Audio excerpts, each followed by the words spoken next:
वो आसानी से पास हो गया, उसे आसानी से हसद हो जाती है, वो आसानी से वहाँ पहुँच जाएगा। इन जुमलों में हम कह रहे हैं आसानी से, इसके लिए आपको यूज़ करना होगा इंग्लिश में इजीली।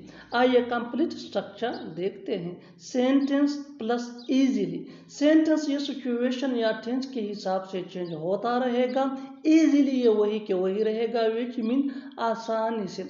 अच्छी तरह समझने के लिए कुछ मिसालें देखते हैं। वो आसानी से पास हो गया, ही पास्ड इजीली, ही पास्ट इजीली, ही पास्ट ये सेंटेंस है सिचुएशन के हिसाब से सिंपल पास्ट टेंस का, और इजीली मीन आसानी से, उसे आसानी से हसद हो जाती है।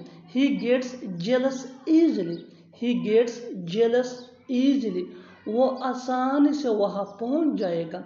ही will reach there easily, he will reach there easily, वो आसानी से कमरा साफ करेगी, वो आसानी से कमरा साफ करेगी। She will clean the room easily, she will clean the room easily. और आखिर में ये सेंटेंस आपके लिए, कमेंट सेशन में इसका जवाब ज़रूर देना। तुम आसानी से ये काम कर सकते हो, तुम आसानी से ये काम कर सकते हो। Subscribe to English page for more advance English sentence structure. Thanks माना।